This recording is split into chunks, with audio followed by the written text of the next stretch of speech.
Okay, I want to talk a little bit about three basic principles that I want you to kind of grab onto this evening and throughout the entire workshop. Principle that healing and growth involves a process that takes place over time. Secondly, that healing and growth happens in the context of relationships. Each marriage is a relationship that has an opportunity for growth and healing to occur in those relationships.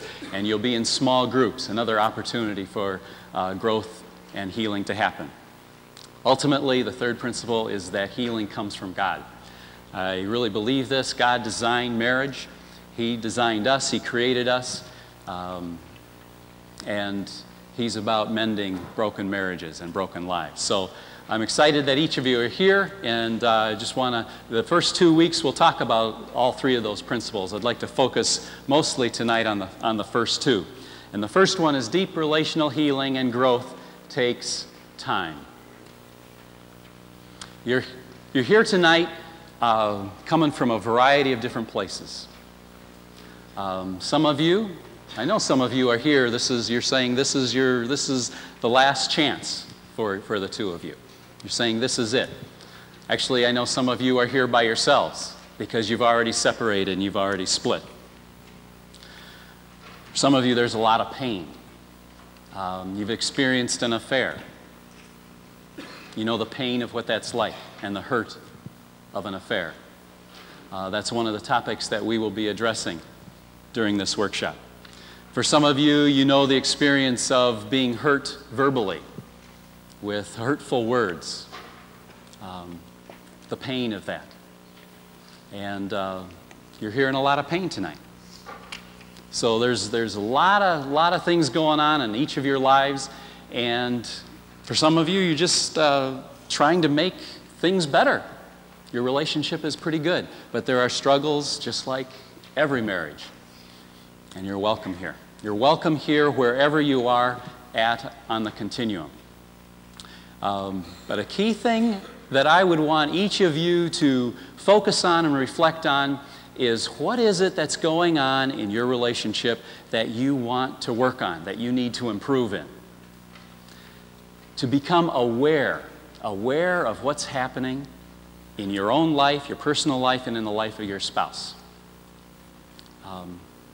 That's a starting point. Awareness of what's going on. For those of you who are returning, it's like, maybe there's a whole other area that you would like to focus on in this workshop, to go a little bit deeper. But I challenge you to think in terms of what it is that each of you needs to work on, wants to work on, so that you can have a focus in this workshop. We're always working, we're always growing. We get into patterns that are destructive, that are not helpful patterns. I think of myself, just this last week. My son went skiing, he went weekend skiing, and he got in an accident and had a concussion. And it's kind of a mild to grade 2 concussion. But what that did in my marriage was trigger a pattern, a dance that my wife and I have had for all 18 years of his life. And that is, I see my wife Cheryl as over-involved, getting all caught up in this. She sees me as under-involved. Can you relate? It's a pretty common pattern. This has happened again and again. It's a dance that her and I get into. And you'd think that after 24 years of marriage, we'd get this right. But you know what? That crisis created tension, and we've been fighting all week long about this issue. And the challenge even coming here tonight for me is am I aware of what's going on here? Am I aware of the dance that's happening? Because it's real easy for us to point fingers at each other and blame each other for the dance. It'd be wonderful if she'd change, wouldn't it? I've been trying to get her to change for 24 years. Doesn't work. Doesn't work. But the awareness piece is important. So at least we know what we're doing. We at least know the dance. And it's like, oh, here we go again. The second part of the process is to be able to acknowledge our part in the dance. I cannot change my wife. I can only change myself. That is just huge. My hope is that that's a concept that you are able to grab onto during this workshop. I can only change myself. And the only way to change is to acknowledge my part. I need to be able to feel those feelings. I need to be able to process through that. That was something that my wife and I have been doing. She's sharing her feelings, her disappointment, her expectations are up here, and they weren't met by me. And I need to process my feelings, and the feelings that I'm processing are, why am I reacting so? You know, this is something we've done before. And what's this about for me? And the challenge is for me to get in touch with what's going on with me that I need to react, defend, and to realize that it's about me. This is my stuff. I need to be able to acknowledge that, and it's only if I acknowledge that I can take a second step. And the third part is to act and do things differently. To act and do things differently. Only if I acknowledge can I change. And that's my hope, is that you're about this process during this workshop, becoming aware of what's going on in your dynamics, what's going on, what kind of dance you're dancing. Be able to acknowledge your steps, the steps you're taking in this dance, your part in the dance, and then to act. Some of you are here by yourselves, and that's a hard place. Your spouse is out there. And can you create change if your spouse is out there and you're in here? I believe the answer is a resounding yes. It takes one person to change the dance. It just takes one person. And if you're here by yourself, you can begin to change that dance by you growing in your own relationship with yourself, with God, and ultimately with your spouse. It's amazing. I know there's probably about 30% of you here by yourself. The stories, in fact, someone shared a story with me just this last workshop about how she came by herself, already divorced. This week, tonight she's here with her spouse. For some reason, her working on herself began to trigger him wanting to work on himself and the marriage, and they're here tonight. And that excites me. That's what this is all about. Rebuilding marriages, and that can happen even though you're here by yourself. So I want to welcome those of you here by yourself. But that's about the process of what you're getting yourselves into. And now I have a little questionnaire here down here that I'd like you to look at yourself, to be able to fill out yourself, just to assess where you are at right now as you're in here. The question number 1 is down at the bottom of first page. Are you able to be open in receiving direction and wisdom from others? Are you able to be open to receive direction from others? Tell you what, that's pretty difficult for me. And I imagine for some of you that's very difficult. Some of you are probably feeling dragged in here tonight. My guess, if you're here as a couple, one of you is probably the dragger, and the other is the draggee. And if you're the draggee, you can probably feel the resistance, you know, kind of scraping your heels as you're coming in here. And it's like, who's going to tell me anything? I'm more like the draggee. Remember the first time I went to counseling, I was going, okay, what's this guy going to try to tell me? You know, I felt real resistant. I don't like to be told what to do. And I think that's part of the dance that I get into with my wife. She likes to tell me what to do. I like to tell her what to do. We're both firstborn. We tend to get into that kind of dance. And it doesn't work too well. It doesn't go too far. But that's hard. But the challenge that I keep challenging myself with is being able to open myself up. To open myself up to what, maybe I can learn something here tonight. And my hope is that you open yourself up. Every night, every Monday night, the first half, the first 30 plus minutes is teaching components. Someone's going to share, a story will be told. In fact, alongside of me tonight, I have a couple that are going to share a little bit of their story. to be open to the stories of others, to be open to the teaching that's presented here. My hope is that that's a place where you can be tonight. How about the next one? Are you able to be open to sharing yourself with others? This is the second part of our workshop. Every one of you has been assigned or will be assigned to a small group. That group is the place for you to share your story. To put that out there, what's going on in your own life. That's a scary place usually, especially if this is the first time. My guess, even those of you who come back and back and back, that's a scary place to go, to be vulnerable and to put yourself out there. But I truly believe that that's where healing happens. That's where healing happens, and is in the context of those small groups, where safety occurs, vulnerability occurs, ultimately healing occurs. So my hope is that you can give your small group a chance as you come here during this workshop. 3, are you able to give yourself time, believing there are no quick fixes? We are a quick fix society. Vending machine society. You put in the dollar, you hope you get the can of Coke out there. That's what you hear tonight. You paid your 20 bucks, 40 bucks for the workshop, and let's get this act together and come out of here a brand new couple.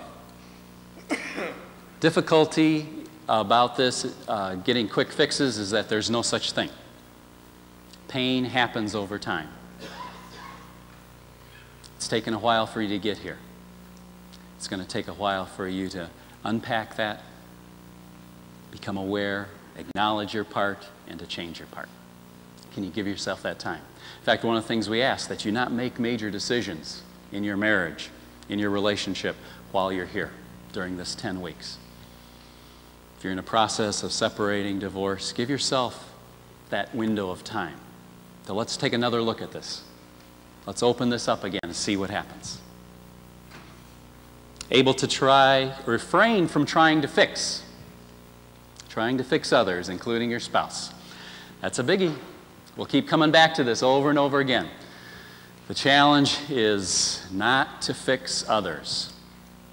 One of the things that will make your group safe is if in your small group you're not about fixing each other, but you're about fixing yourself. Again, you're the only one who can change yourself. That's you. Can you be about the task of fixing yourself? Is it going to be real difficult to try not to fix everybody else? Next one really relates to it. Honestly say that I contributed to the breakdown of my marriage. Can you own that? Can you own your part? You each have a part. Takes 2 for marital breakdown. There's no such thing as one person creating marital breakdown. I mean, there's affairs, there's abuse, and none of those are okay. But what happened before all that? There's a context. There's a context for marital breakdown. And what's each of your parts in that? And that's part of what we'll be discussing further on as we go through the workshop together. Are you able to receive God's help to get through this difficult time? I'm really convinced that that's a key. And we'll be inviting you throughout this workshop to take a look at God's perspective. What's God trying to tell me in my relationship? And is that something you can do? Can you let go? Can you let go and let God come into this picture? Okay? That's what this is a little bit about, is as far as the process goes. And the next step on the next page is talking about healing happens in the safe context of relationships. When you think of your pain in your relationship, pain happened in relationship. It happens in family of origin relationships. It happens in friendships. It happens in marriage. Pain happens in the context of relationship. That's also where healing is going to happen. Healing is going to happen in the context of relationship. Those of you who are leaders, those leaders of your small groups, these are people who've gone through breakdown, who've gone through hurt and pain, and who have experienced God touching them in their lives and receiving grace. And one of the things that I really believe happens in our small groups is this cycle that's on your second page there. It starts with experienced grace. It starts with your leader experiencing the grace that God has to offer, the grace that is not deserved, the forgiveness, the freedom that God has, and And as they experience that grace, they can also create that kind of grace. They can offer that grace. In reality, we can only love to the extent that we're loved. And as we're loved, we can extend that to others. And that's what the leaders are trying to do in your small group, to create a place where that happens, where that safety happens. And then that safety becomes a place where you can begin to be vulnerable, you can begin to share your story with others in your small group. The safer it is. If I'm in a small group and I know that I'm not going to be judged, I'm not going to be shamed, it creates a context for me to step in and share whatever it is that's going on with me. And as I share, increasingly I can begin to acknowledge what my part is. I can take ownership of that. I can say, this is me. This is my part. And I can begin to put that part out there, whatever it is. My feelings, my hurt, my shame. This is my part. And guess what? I'm going to have people that come alongside of me. That come alongside of me, can be with me. There's nothing worse than being alone in your pain. I believe that's hell, being alone in your pain. Potentially in a small group, you have other people that can relate to you and can relate to your pain. It's amazing. You may feel like you're the only one in your small group who has this problem, who has this struggle. I want to encourage you to share that, just to see, test it. My guess there's someone else there, right there, that can relate to you, has gone through very similar kinds of circumstances, same kind of pain, the same kind of struggle. And it's amazing what can happen as people surround you and give you grace and fill you up with love, the healing that happens.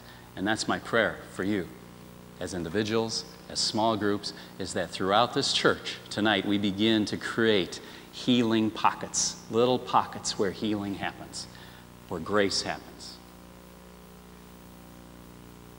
It's exciting when that happens. One of the things I'd like to do right now is to bring up a couple who have been going through this kind of process. Ron and Connie, you want to come on up and get mic'd here? Ron and Connie have been coming to Marital Restoration for about 5 years now. Yep. Long time. Long time. When will they be fixed? When will they be fixed? Never. Now, one of the things that is exciting for me about Ron and Connie is they have a sense of process. What they're about is a lifetime of growth and change. But when you first came in, can you say a little bit about what that was like for you 5 years ago when you first came to Marital Restoration? Did one of you drag the other in, or were you both kind of jumping in together, or what was going on for you guys? Well, we had just found out, I had just found out that my wife had an affair. And I decided that I needed to come to Willow, because it was my church, and find out what needed to be done, what I had to do. I didn't know. I was clueless. And I came to community care and made the decision here to bring us here, to ask if Con would join us to come here. Okay. How was that for you, Connie, to be asked to come here? Scary. Scary. Very scary. Do you remember the first time you came in? Yes, I do. Yeah, it was overwhelming. I was afraid that I was going to be judged. And I wasn't judged at all. I was shown so much love. And I was like, how do I deserve this? But it was like, I didn't deserve it, but I was loved by everyone. We were not judged at all. I was not judged at all. So it sounds like for you, that was just one of the biggest keys that you experienced coming here was, one, the fear that you would be judged already, feeling shame, feeling guilt. That the guilt, okay, and that would just be, you'd get hammered coming here. Right, and I didn't want people to know me. And I remember when one of the girls walked in, I had worked at this one doctor's office, and she walked in, and I was like, oh my gosh, she was a patient of ours, and I thought, she's going to know me. And I'm very thankful, because now, I mean, we're great friends, and we're in a couple small group together, and we go to a new community together, and Wow. yeah. So there's been a lot of change over that time from when you first came in. Huge. Okay, one of the things I talked about in just talking earlier was acknowledging. Do you have a sense of, as you came through the process, what did you have to acknowledge, each of you, as far as what you needed to do? I did not know how to feel at all. I was clueless. I knew that I had been a jerk to my wife. I didn't know how to love you. I made you feel unimportant in the things that I did, and I had to acknowledge that, you know, that part of it, because it was my fault for creating that kind of atmosphere and for treating you that way. Wow, that sounds huge, to be able to acknowledge that you had a responsibility in that, creating a context for that to happen. Yeah. Was that, I mean, did that take some time for you to do that? How Oh yeah, it was a process. Starting off, I was kind of like the John Wayne, you know. I would just take whatever it was and just bury it and move on. And so I was, you know, this is what we're gonna do to heal. I'm gonna fix and other things, and to move, to really acknowledge that that was there inside of me. It was like, okay, Ron, God was just saying, you need to do this. You need to look at yourself, because you played a major part in this thing. And it sounds like a big part of that was you feeling those feelings, getting in touch with your feelings. That's been a real process, because it's been a year I've been going to counseling just to do that, and really trying to pay attention to all the different feelings, especially, you know, your stomach, your breathing, your heart rate, every part about you, and then acknowledging what's going on, and trying to discern what the heck is going on inside you. So it's been 4 years, 5 years, 5 years now. And in fact, it was just in September that the first marital restoration for September of this past year, fall, that that was it. I had to acknowledge it, and I had to acknowledge it to you. So it took quite a while for you to get to that point where you could really acknowledge to Connie your part, your ownership. I had it inside, but I couldn't bring it out. Yeah.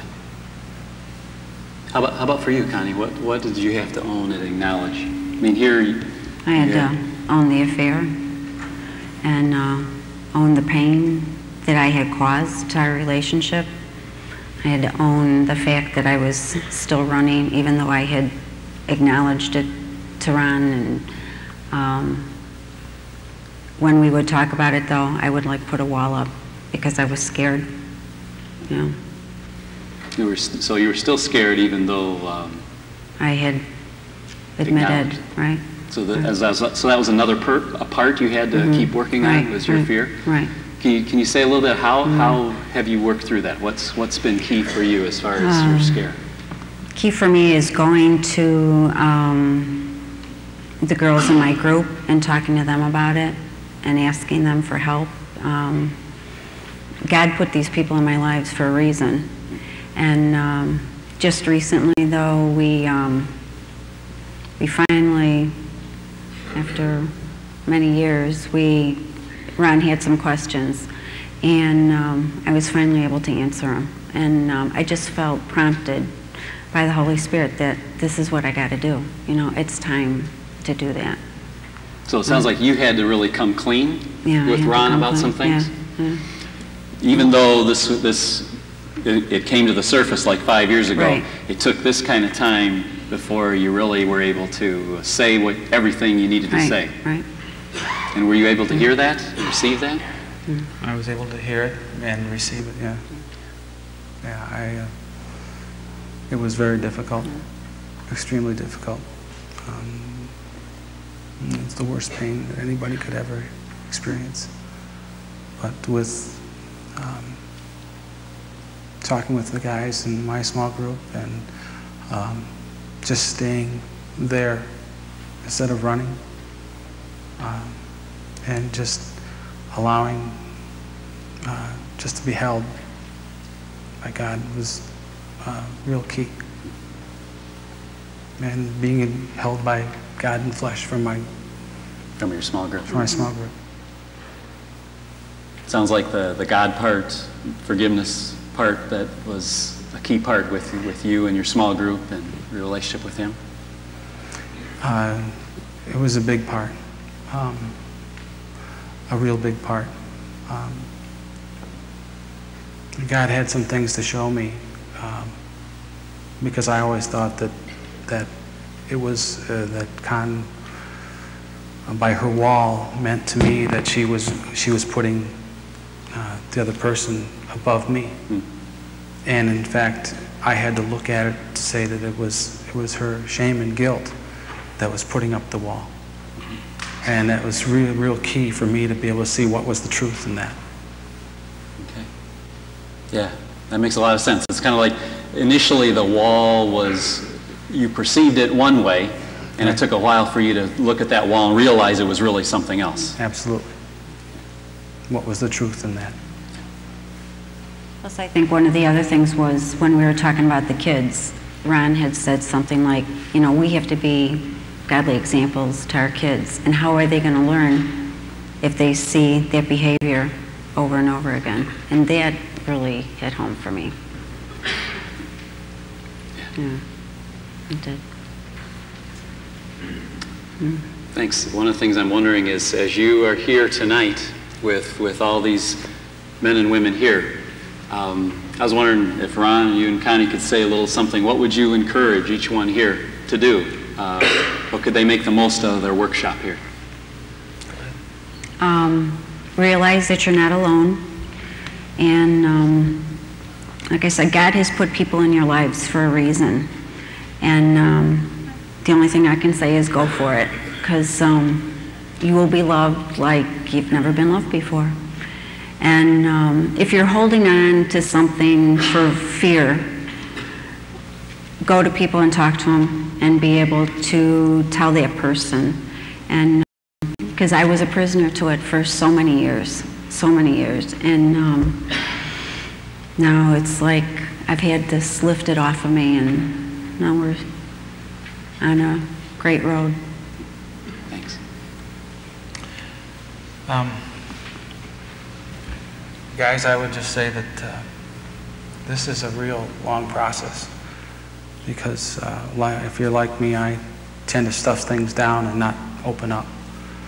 I would suggest that you go to your small group and to your leaders and that, and talk. Think about opening up. There's a place there that they're going to love you like you've never been loved. Don't run. We have a tendency that we want to run. We want to go someplace else, bury it, hide it, do whatever we want to, and then move on to the next thing. If you stay in it, He's got something that's just absolutely marvelous for you.